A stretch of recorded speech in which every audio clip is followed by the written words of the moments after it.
যে যে বিপ্লবের মাধ্যমে বাংলাদেশ আজকে নতুন বিজয় দিবস সৃষ্টি করলো, সেটাকে সামনে রেখে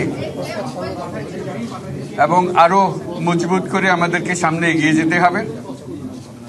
যারা এটা সম্ভব করেছে, যে তরুণ সমাজ,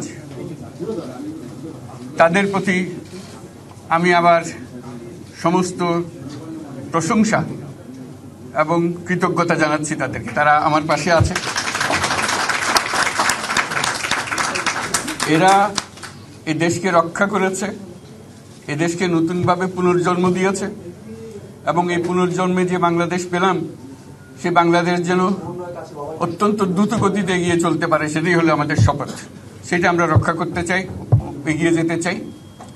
আজকে আবু সাঈদের কথা মনে পড়ছে আমাদের, যে আবু সাঈদের ছবি বাংলাদেশের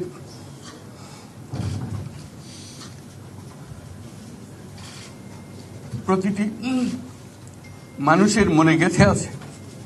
এটা কেউ ভুলতে পারবে না। কি অবিশ্বাস্য একটা সাহসী যুবক,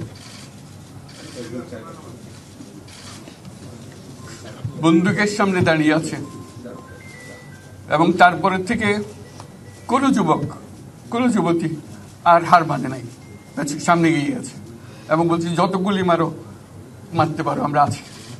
তো যার কারণে এটা সারা বাংলাদেশ জুড়ে এই আন্দোলন ছড়িয়ে গেছে এবং যার কারণে বাংলাদেশ এই দ্বিতীয়বার স্বাধীনতা